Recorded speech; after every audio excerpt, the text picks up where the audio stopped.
Okay, I think we're ready to start. My name is Bo. I am a resident staff member here at Hokyoji, and I am happy to introduce Reverend Kyoku Tracey Walen. She began practicing Buddhism in 1998 and was ordained in 2008 and given Dharma transmission by Byakuren Judith Ragir in 2015. She trained from 2008 to 2010 at Great Vow Zen Monastery. Currently, she resides at and supports Hokyoji and also serves as a Zen teacher at Clouds and Waters Zen Center in St. Paul. And so I welcome to the stage Kyoku.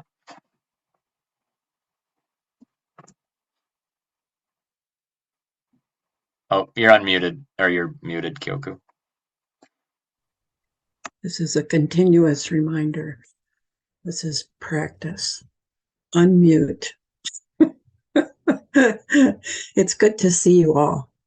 I'm glad to be here, and I want to start with a dedication acknowledging Indigenous peoples, including, apparently, from my research, Sac, Fox, Sioux, and Winnebago tribes, who were driven from the land we occupy now by our forebears. I want to dedicate my talk this morning to my parents and all parents, to all teachers, and to every spiritual seeker of any stripe who do their best, as we all do, by the light that they have to see by. And I want to dedicate it to all those in unhappy states. May we all be free from suffering. Today, I want to share a teaching that the Buddha gave to his 7-year-old son, Rahula, about the dangers of lying, found in the Majjhima Nikaya. It's Discourse 61 called Advice to Rahula is the teaching that I'm going to talk about. It's thought that Rahula, as a boy, was born on the day Buddha left home to become a bhikkhu, and that he did not see his father again until 7 years later, when Shakyamuni first visited his family after enlightenment. It took him a while after his enlightenment before he went home to his original family. And in this story, Rahula has just joined his father's Sangha and been ordained as a novice by Venerable Saripati at the age of 7. And the Buddha sort of stated precisely that Rahula was basically an excellent candidate among those who were seeking the way as celibates and practitioners of his. So the setting is evening. The Buddha is living in the bamboo grove at the squirrel sanctuary in Rajagaha. And arising from meditation, he walks to where Rahula is, which is close by, but not in the same place he is. So Rahula sees him coming, and he sets out water that his father can use to wash its feet, which the Buddha does. And when his father comes up, before he starts washing his feet, Rahula bows to him and sits down beside him. After washing his feet, the Buddha turns to him and he says,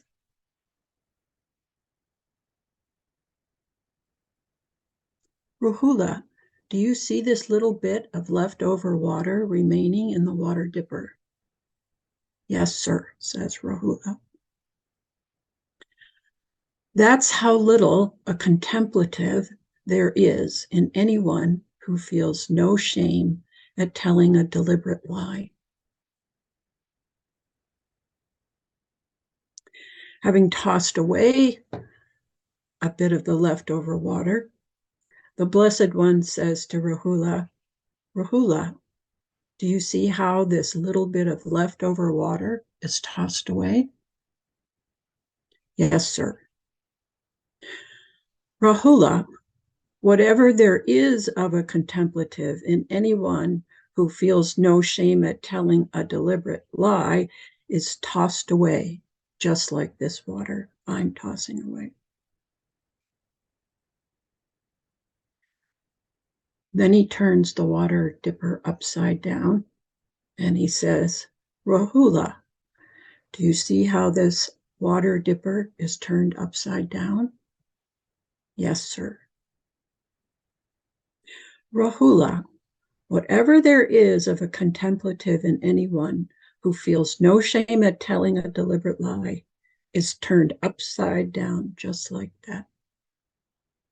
Just like this dipper I've just turned upside down. Then Buddha turns the water dipper right side up and says to Rahula, Rahula, do you see how empty and hollow this water dipper is? Yes, sir.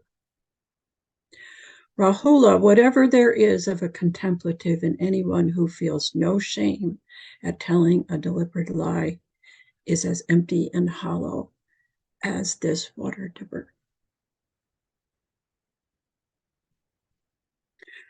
So if I'm putting myself in Rahula's place, however enamored I am of my father, I'm feeling a little differently maybe than when I first saw him coming down the road to see me. The Buddha then goes on and he says, Rahula, it's like a royal elephant. And he goes on from there to say, a royal tusker elephant who fights every part of his body with every part of his body except his trunk, his forefeet, his hind feet, his forequarters, his hindquarters, heads, ears, tusks, tails, but not his trunk. Hold on a second, I just lost my place.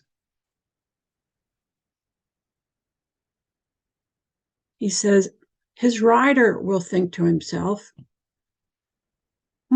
he fights with everything but his trunk. He has not yet given up his life. But then, he says to Rahula, when the elephant battles with his whole body, including his trunk, his rider realizes that the elephant has given up his life. Now there is nothing the elephant would not do. So too, Rahula, Buddha concludes, when one is not ashamed to tell a deliberate lie, there is no evil that one would not do. Therefore, Rahula, you should train thus. I will not utter a falsehood even as a joke. Now we can imagine, I think I can anyway, how Rahula might be feeling at this point. He's really under the gun. And even though at this point, he probably is paying close attention and trying to respect what his father has to say, we can feel maybe in our own bodies just some of this knowing I, this I can't squirm away from anything. We don't know if Rahula has told a deliberate lie, but we can reflect in our own lives. Probably something like that at some point has happened in his 7-year-old life. So then the Buddha pauses and kind of shifts gears. But again, he really zeroes right in on Rahula. Rahula can't just sort of go to sleep and sort of go, right. He says, what do you think, Rahula? What is the purpose of a mirror? Reflection, sir. And the Buddha then unfolds the full training process, which includes one should reflect before, during, and after actions of the body, of the speech, and of the mind. One should ask oneself, would this lead to affliction for me, for others, for both? Is it unwholesome with painful consequences, with painful results? And if so, Rahula, then definitely you should not do it. And it is unwholesome then. And if it is unwholesome, then if it is wholesome, then you may do it. And further, one should reflect as one is doing the action and after the action. So this pretty much covers everything. It takes a couple of pages of talking from the Buddha with a lot of repetition to establish that if you're going to tell a deliberate lie, this and other actions of the body should always be treated with reflection before you do them, while you're doing them, and after you're doing them. And of course, if you do tell a deliberate lie, the Buddha says, then you should confess it, reveal it, and lay it open to the teacher or your wise companions in the holy life, and undertake restraint for the future. This is kind of a big deal. Don't do it again. To acknowledge the wrong and commit to refraining in the future is what leads to growth. This repeated reflection is the process of abandoning the causes of suffering. So it is the sign, the action, the intention of one who is committed to following the way, who is committed to following the path to free themselves from suffering. So this is not new news to any of us, whether we're Buddhists or not. We all have familiarity with deliberate lies, with deliberate lying. And probably none of us, as we sit here, could say, I've never told a deliberate lie.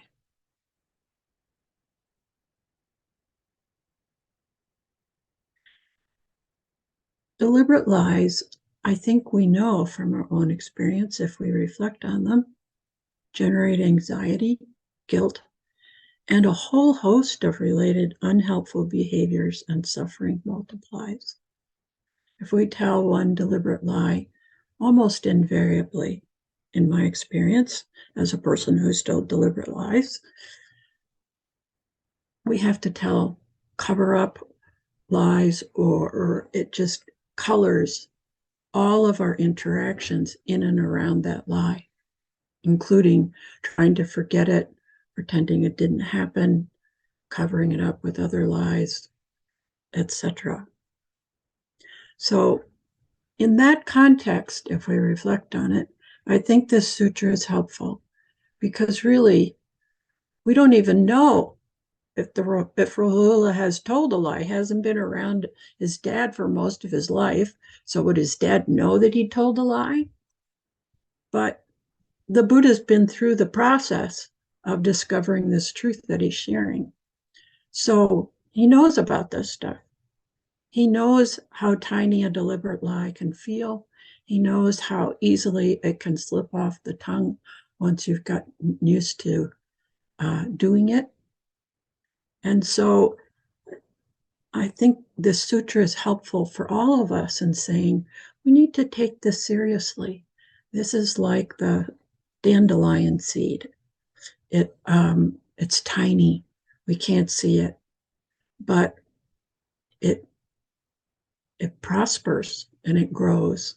And suddenly it's very hard to live in a life that doesn't have deliberate lies in it.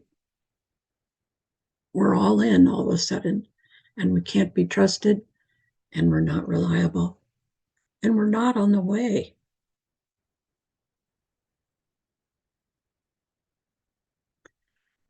This sutra, I think, is also helpful because you don't just you're not damned to hell for eternity. This is just part of the process of being a suffering human being from the Buddhist standpoint. So he's teaching Rahula how to face lie telling full on and put it to good use.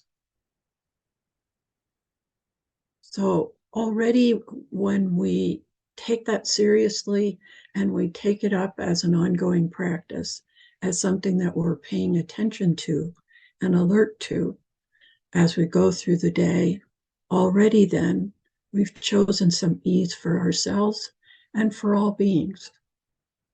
When you meet somebody, in my experience, and I hope it's yours too, who really takes truth telling seriously, then you kind of know it. And this is really another thing that comes out in this sutra between his father and Rahula. The Buddha isn't saying, did you tell a lie? He already knows about deliberate lying. He already knows what that feels like, where it goes. So in a way, it can be really scary because you feel very exposed all of a sudden. And at the same time, there's also a deep knowing of just being seen. I see you, and you don't have to jump off a cliff. Terrible punishments aren't going to suddenly arise. But the truth of the matter is, you're already suffering from the deliberate lie. And Buddha knows this. And it's like, this is, I know you want to be happy, and you can't do it this way. You have to be all in on not doing it, or you're simply not trustworthy. So already, just as we listen and take this in and process probably, possibly embarrassment or shame or fear, we're already exercising wisdom and right intent. And if we follow in this particular example, right speech.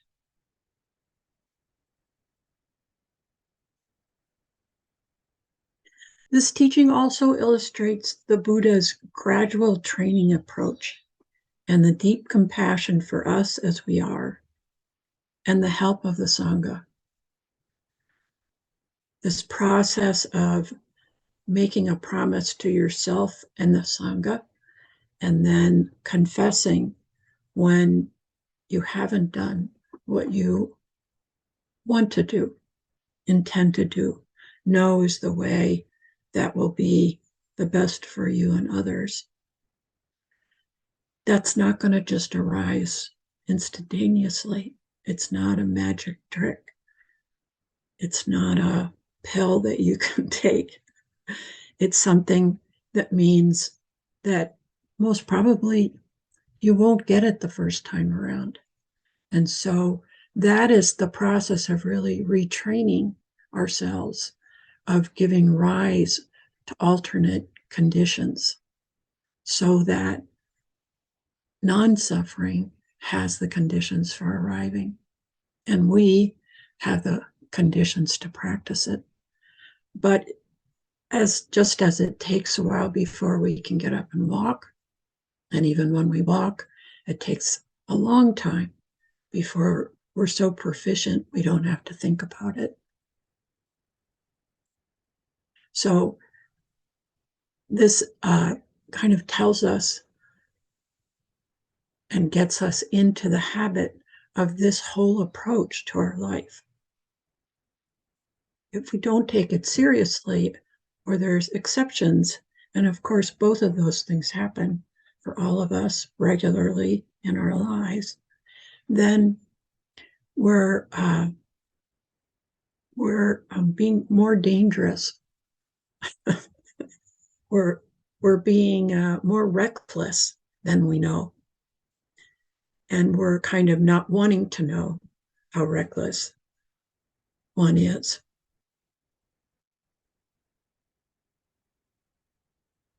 I understand from some of Katagiri's heirs that he used to say sometimes, no, don't do that. You'll develop a tendency. So that's why, and his understanding was clear too, that tendencies are a planting of a seed, however tiny, however small the tendril of the root that grows from that seed. It's there, and it will continue to grow according to the ways that we feed it. And we won't like it, and it won't be good for anybody else either. He also said, you can do, which is the other thing that we face when we take up making a commitment, like he's telling Rahula he needs to make, that we contemplate continually, we pay attention to continually to what we're thinking, what we're doing, and how that's played out in our actions, and how that looks when we look back on it, and doing repair by confessing it and getting the help of the Sangha. These are not new things, and yet it's so easy. I've been telling some of our staff members that when I look at our bell tower here at Hokyoji, it's beginning to get sort of a lilt to the side. It looks like, and the thought came when I first really noticed it, is my practice sliding? Is our, this is like the picture of how it looks. It's sort of like, well, the foundation isn't quite as strong as it used to be, and there's been some weathering here. So we need to pay attention to that and renew that. And our sanghas help us do that. Now, the last thing I want to make sure that you know, because I don't think it came as new surprise to me. I think oftentimes there's a feeling that, well, if I'm not a monk, I don't have as many rules, and they're not as tough, and I don't have the system to hold me up. So it makes it harder, I think, when you're not a monk, when you're a lay person. And it's like, I'm already married. I don't want to give up my family. I need to earn a living. I don't know how to do that without interacting with influences that make it much harder to be upright. Unlike the picture of a monk in Buddha's time who had a lot of supports, however uncomfortable they might be from time to time, who had a lot of supports. And what I want to share with you is that there's a whole sutra where there's a wanderer that comes along into one of Buddha's camps, I guess we could call it, and starts querying him on sort of the practice of monastics and lay people. And, it's kind of so if a monastic does this, then is that something that kind of gets you to nirvana? Or I think what's the phrase that gets used? I'm kind of blocking on it. A stream enterer. Can you become a stream enterer if you're not a monastic? Is the first basic question. And the Buddha says, yeah. He says, I've got lots of lay people, hundreds of lay people who listen to my teaching and follow my teaching. So you can be a lay person. And in this case, I guess back in that time, yes, you could be a lay person, but then you still needed to be celibate, which of course was a big differentiator between monastics and lay people. So he's saying, so even if you're not a full-blown monastic, even if you're a lay people that's celibate, So it's possible for you to become a stream enterer that way to achieve full nirvana. And the Buddha says, yeah, I've got lots of people that are in that category. And then, and he, this particular wanderer will say, so if there's a guy like this, is that true? And then he'll say, if there's a female like this, is this true? So we're really covering a lot of territory: males, females, monastics, people who are diligent practitioners. But then he says, how about lay people that enjoy sensual pleasures? So how about people that get married and have children and eat meat and drink alcohol? And the Buddha says, yeah, there's a bunch of those too. They qualify, male, female, even though they're enjoying sensual pleasures. And his caveat to that, in part, is he's saying the reason they can become stream enterers, because there's another sutra where some of the naysayers about the Buddha say, oh, he just turned this guy that's definitely, a sinner into, declared him a stream enterer. So what kind of practitioner, what kind of teacher can he be if somebody like that can become a stream enterer, according to him? So he says, really the key here is that they practice this way that I teach. And that's just what he's asking Rahula to do here. He's saying, carry out these instructions, take them sincerely and do your best. And when you don't do your best, then confess it. So they respond to my advice, he says. They become free from perplexity. So there's a point that he's really pointing us to where we may have a lot of doubts. We're like, well, I've heard about this Buddhism thing, but I'm really not too sure. And even if I'm sure over here, I can't see playing this out or committing myself to this in all of my life. But the part that I'm committing myself to, that's good. That's helpful. But the Buddha is saying these people who are qualified as dream enterers, who are like the elephant, only committing themselves to the good thing. They're all in. They are paying attention, just like this guy who's asking him all the questions. It's like, okay, so as you commit yourself, the Buddha says, they become free from perplexity. They don't have big doubts that this is what they need to do. They gain intrepidity.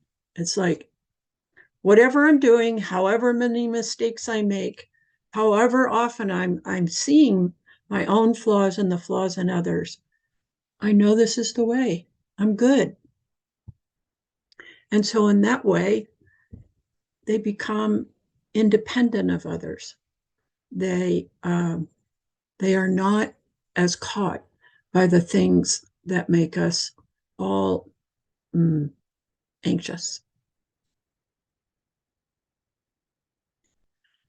So that's all I have to say. I want to open it up for others. And before we go through that wonderful process of hoping somebody else goes first, I'd just like to take us back to when we were 7, or maybe younger than that if you've got an earlier memory.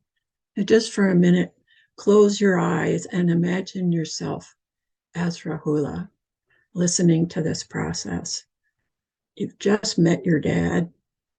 He's just given you this very deep talk, and you're among others as having taken something like 200 rules into your life. And just think about that. Just think about how that felt. In my life, as I was going through this exercise, as I was preparing this talk, I remembered that I wet my pants when I was little.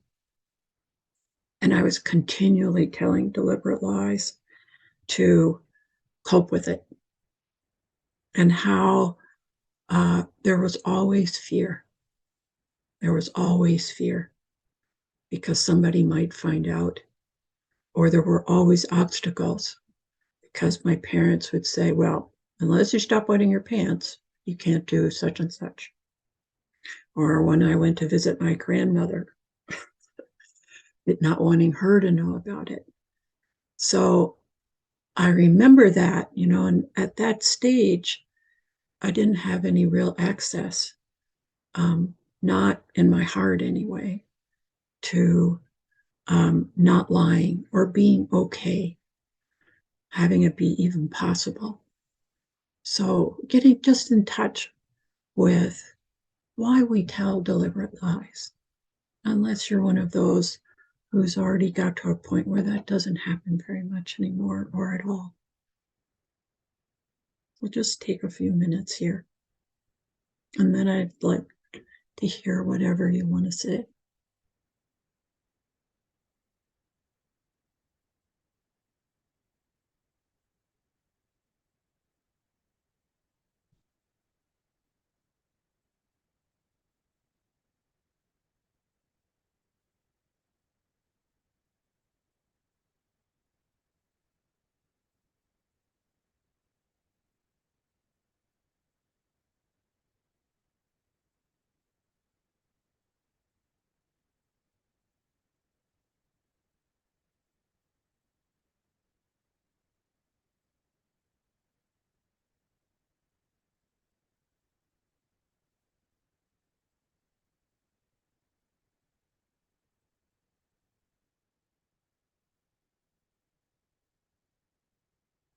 All right, we have at least a half an hour.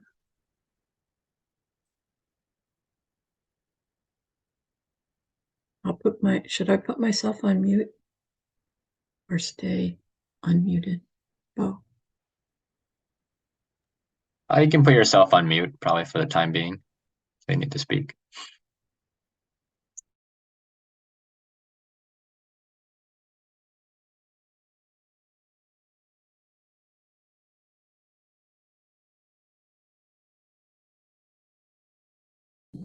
If I could just interject with a brief comedic interlude, I'm really glad that we only take 16 precepts.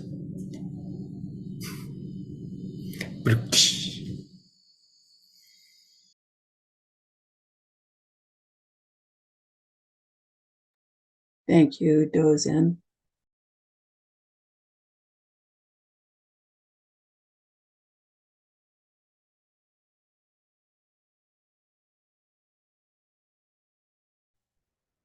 I have a question. This is Laura. I'm wondering if you could give comment as to how to respond to someone when you know they're deliberately lying.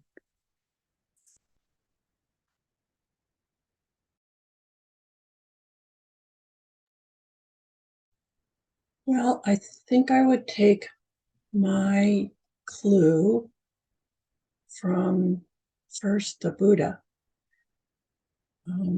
which is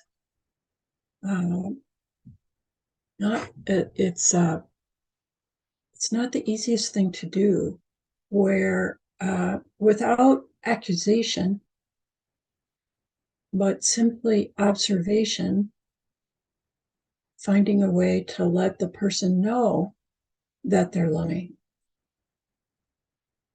Now, I have a long, vivid memory of my grandmother knowing that I had been lying about something that I did when I visited her. And I was afraid to tell her the truth. And my basic policy was, if you start with a lie, you stick with a lie, no matter how ridiculous that is. And she didn't yell at me. She just said, there's this evidence, there's that evidence, there's this evidence, there's that evidence. And when I still stuck to my story, she just didn't talk to me anymore. I don't know if that's a great model, but I remember it to this day. I remember it to this day. And I wish I had had enough maturity and wisdom to, even long after the fact, say, you know, you were right. And I'm really sorry that I didn't trust you. I just didn't have that much courage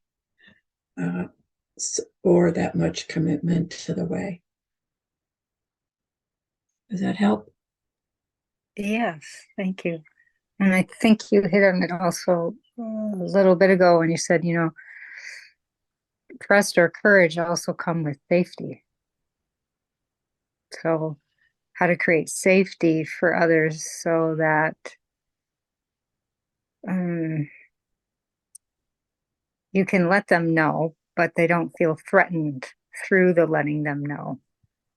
And that's, it's one thing easier to do, at least for me with a child, but it's harder for me to do with an adult. So that's a practice for me anyway. Thank you. Yes.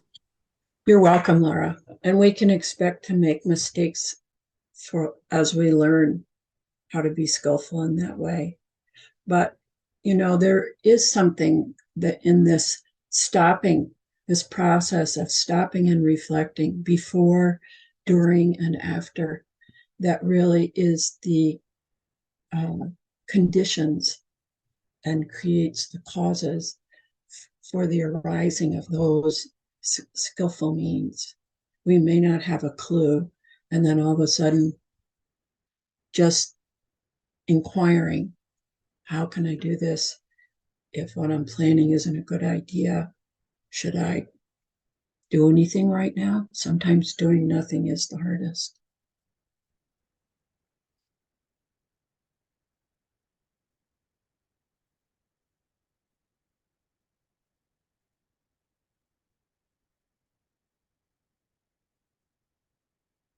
Please have the courage to share your wisdom and your mistakes.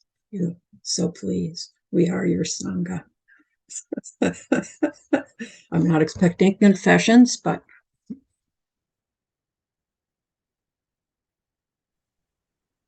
I had experienced as probably a 7-year-old of this kind of like getting caught in a lie of kind of not telling the truth sort of thing, where my brother had stolen a pocket knife from the little hardware store. And of course, I knew he had done it. And of course, when my parents found out about it, it was kind of like I wasn't going to tell them because I felt threatened by my brother, but and didn't want to be the squeak. So anyway, and of course, my mother's phrase was always, one lies and the other swears to it, sort of thing. So, we always had that. But later in life, I had the experience, I guess, little Catholic guilt sort of thing. I used to call it the sins of omission sort of thing, where it wasn't the story was that I caused fairly minor damage to somebody's vehicle accidentally, but they didn't know about it, and I didn't tell them. And so I didn't tell a lie, I just omitted telling the truth. And so I didn't have the courage at that time to do it. And of course, I have the whole chain of, this person's, much more wealthy than I am, and so on and so forth. Just the whole chain of excuses to justify one's ego, just comes up. So anyway, so there's my confession. That's a wonderful story. And I think just about everybody I know, and certainly me, have done lies of omission. And you can just tell by the reaction in your own body, Mhm. whether that's a good thing or not a good thing. It doesn't usually take a lot of reflection, but it takes a lot of courage. Takes a lot of courage.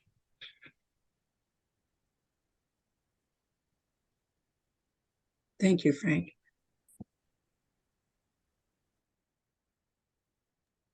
I guess I'd like to make a little comment on the sins of omission. It's always kind of interesting noticing, like, if you almost deliberately omit something, it just like there's kind of a fear of getting figured out. It's like, that will come up of like that's kind of the habit energy of like I'm going to keep doing something just so this person doesn't find out, and then can create a lot of being like anxious and whatnot, of being like, oh, I hope like I'm not leaving any clues here and there, and it kind of becomes this own little game of maybe even putting on more lies just to cover up the one lie, and so on and so forth. So very interesting comment. Thank you. That's a beautiful example of how we perpetuate our own suffering, isn't it? And it's familiar to all of us. It's familiar. Yeah.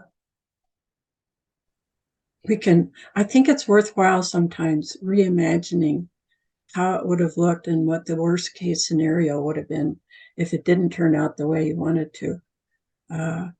And, I've got enough experience with deciding to do the right thing now, although I'm still needing more of it, that I realize that it's a way of cleaning up my karma. It really makes a difference in direction. It's like, got through that one, and everything's still here. And it makes me realize how powerful my thinking is, how, sort of scary it is to be a human being who thinks,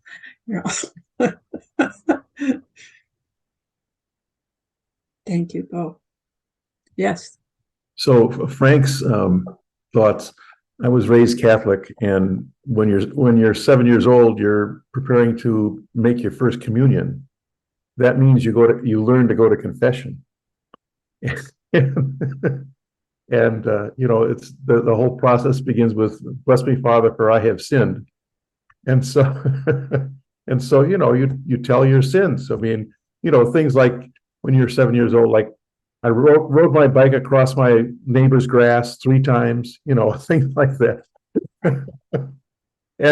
and the priest would give you absolution and then say 3 Hail Marys and 2 Our Fathers, whatever, and don't do that again. Or sometimes would say, kind of rarely, go and knock on your neighbor's door and let your neighbor know that you rode across her grass, kind of thing, But the interesting thing about the confession piece was that when you confess your sins and then you got this penance, saying the Our Fathers or the Hail Marys, you felt wow, it's like, wow, I mean, I'm free, my soul is free. I'm just feel really good because it's all gone, and it's like you just took a bath, and you're fresh and clean all over. It was really quite amazing, actually. So anyway, just interesting memories of being 7 years old. Thank you for that. I remember thinking that the Catholics were kind of cheating with this. The Episcopalians didn't have it. Go ahead, Mary. Thank you so much for that great Dharma talk. What first struck me was this is all such an embodied experience. I felt anxiety. I feel tense at times when you were talking. I feel tension. I really felt it. And on John's comment and a couple other people, when I was a kid and still as an adult, because I think what you experience as a kid, you experience as an adult. I think it's hard to get rid of that. But the fear and the shame of being punished, like from the outside, okay, this is your punishment, as a feeling, general feeling, you feel so much fear because there's at a time when you're needing support. And I think Laura brought this up, when you need support to help, maybe to reorient yourself, you're being punished, which creates fear. And then that doesn't encourage change or reorientation. So one word that I rarely hear or never really hear in Buddhism, but I think it's there, is forgiveness. Maybe it is there. It's just not a word I hear of. And you hear that in Christianity all the time. But I think the idea of self-forgiveness or compassion, with support. You said Sangha. Maybe that's a friend or, whatever, you need support. You can't really do this alone. And you need support for if you are making good decisions, hard decisions. That was hard. That took courage from other people. That's wonderful. Then you can start to embody that. I feel, that's been my experience, kind of moving in that direction from my childhood to my more adulthood, adopting Buddhism. Those are my comments. Thank you. I love your emphasis on support. I think one of the things that we tend not to be all that enthusiastic about in Buddhist practice is actually having, I think it's at least once a month or twice a month, confession, renewing the precepts there. That happens in monastic communities. It doesn't often happen in the lay communities or lay sanghas that I've been part of and observed. It's here at Hokyoji, for instance, we don't do a full moon ceremony where we renew our vows. And I think it's very hard to feel brave enough to really bring those guilts and errors to the table, especially in a lay sangha, because we don't have as much time to know about it. In the Pali Canon, also kind of in and around producing this talk, there was another Nikaya where one of the monks wasn't lying, but he made another error, and eventually the Sangha's response to it, and working with him and bugging him, changed. And there was another story where it kind of depended on the person. It's like, a difficult horse or follows the instructions readily horse. There's so it depended on the person that came to the table and sort of what attitude they had about it, about how the Sangha, particularly of elders, would go about it. Was it a long admonishment? It was a sort of particularly tough admonishment. So in the Pali Canon, anyway, we get to see in some very clear, understandable, not at all confusing ways what Sangha support might look like. And you're right. We need examples of how to treat ourselves with compassion when we've suffered. I mean, that's the first thing that I think is hardest to learn, is to trust that acknowledging and really seeing clearly the suffering is necessary.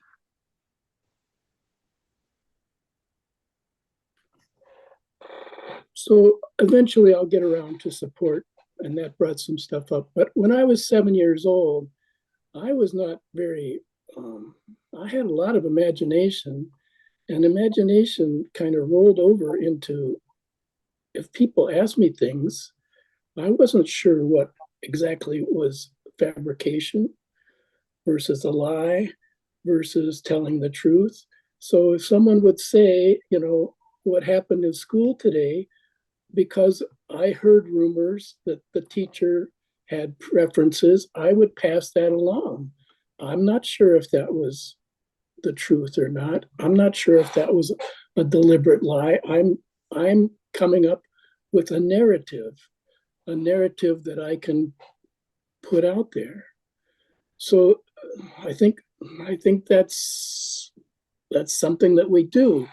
So one time I was in band and we had a band concert, and I had my dad's 62 Dodge Lancer, and I offered to take some of my friends home for take them home after the concert. And I needed to stop and buy gas, and I bought gas, and I came around the back of the gas station, and I was kind of showing off because I really liked that car. It was a really strange car, but I really liked it. And I was kind of showing off, and I kind of gunned it, and I ended up hitting another car that was coming out. And there was some incidents of one car was kind of blocking my view.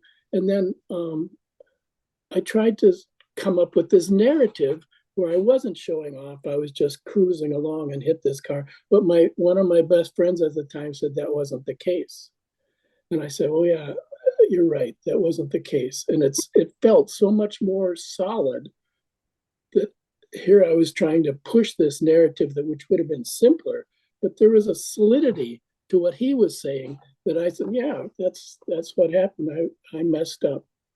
And then, of course, I had to talk to my dad, and I was expecting, my dad was he wasn't a very unusual person.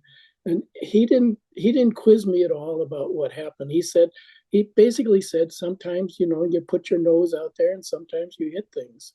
That's pretty much what he said. So it's like, so now I've got to internalize the fact that I wanted to make this narrative, but I didn't. And now I can't even push that out, the true narrative. But at the same time, I felt support from my friend, from telling me the truth of what I was doing, and also support from my dad, who's saying, yeah, that's what happens sometimes. So it's like, that's what happens in good situations. But I think we continue to try to make these narratives. And I know there's parts of my life where people ask me, well, what happened there? And sometimes I'll just simplify. Because it's a simpler narrative, and the details are just so messy and gooey and sticky that I don't want to go there with some people. So I'll just say the simplified, slightly fabricated version of a narrative. And I think that's much, much easier. It's a deliberate fabrication, it's a deliberate lie, but it's also much easier on everybody, I think. So I think there's this thrust to always create a narrative, one way or the other.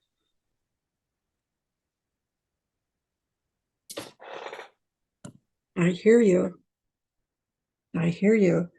But if we look at it carefully, is that true? You know, there is another sutra, which I've read a number of times and really appreciate, about right speech, where the Buddha talks about 5 qualities of right speech. And then he goes through combinations. So if it's, these 3 and not those 2, is it right speech? And there's like only 2 of the combinations that end up as right speech. But one of the ways he teaches you to tell in the sutra is, he said, a bodhisattva knows whether this is the right time, the right place, and the right thing to say. So you make a judgment. So it becomes really a kind of faith. What I appreciate about the Buddhist way is because there's a confession and because there's a commitment to future restraint, a continuing kind of confidence that if I continue working on honesty, that the question then kind of goes away. Whereas, I remember I have a twin sister, and she went to Catholic confession, and she got some Our Fathers, and the one that involves Mary. Either way, she didn't know any of them. So, it was just sort of Our Father, Our Father, Our Father, and Mary, Mary, Mary. And I was very curious about it. And I have to say, when I tried it out, it didn't work very well for relieving anxiety. I realized, not in a really clear way when I was little, but I've realized since, if I'm sort of skimming the edge of things, then that's something that invites me to take a closer look. It's like, well, okay, now we're at the after part, and does that seem to do the job? And usually I know. So I think really what I can commit myself to is being brave enough to know, and working with that with other people and asking for their help. And there's some awful experiences that go through it, and yet knowing that this is just what I have to go through to really pulverize the discomfort, to really feel clean and clear, really helps immensely. So I see what he says, that, essentially you don't have to be perfect, but you do need to have gotten far enough on the path to really commit yourself to following it, and not continually doubting its ability to just so to have some real strength in your it's like, maybe this isn't everything it should be, maybe this isn't the way, and in my experience so far, it's better if I do than if I don't, so I'm going to keep doing it. That's all for now. I better watch the time. We've only got 2 minutes left. And thank you for sharing that, because of course this is what we all struggle with. The actual experience, and having to grapple with really kind of non-suffering speech in situations that are complex and difficult to really discern the truth.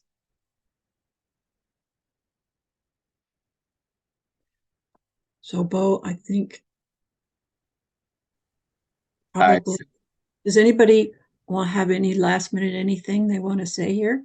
Thank you all for sharing. I really appreciate everybody being willing to put their truth on the table. Yes, Aikyo?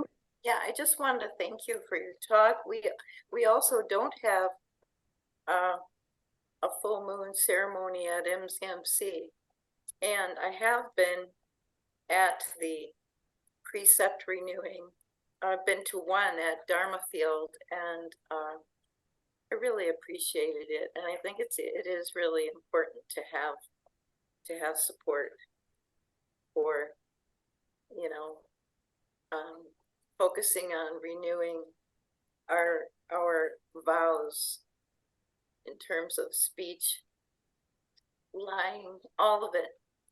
Yeah. So thank you. Very nice. Thank you. Thank you for bringing us back to that. I appreciate it. Okay, it's time, Bo. All right. Thank you, Kyoku, for your talk. Very lively discussion. I have posted the Donna link in the chat for any of those who would like to participate in that. Next Sunday, we have Shoto Spring giving the Dharma talk. And in terms of events, on July 17th to the 23rd, we have the Clouds and Water session. And there are a few personal retreats in between then. And if you would like to do a personal retreat yourself, feel free to contact us. Another way you can support Hokyoji is to follow us on Facebook, Instagram. Please share our Facebook post. Aaron's doing a great job at the communications. And you can also, we sit Wednesday through Saturday, 6:30 a.m. Central Time to 8 Central Time with a check-in. So please feel free to join us there too. We'd love to see new faces. And with that, let's go with the 4 vows. Beings are numberless. I vow to free them. Delusions are inexhaustible. I vow to end them. Dharma gates are boundless. I vow to enter them. The Buddha way is unsurpassable. I vow to realize it. Thank you all. Thank you.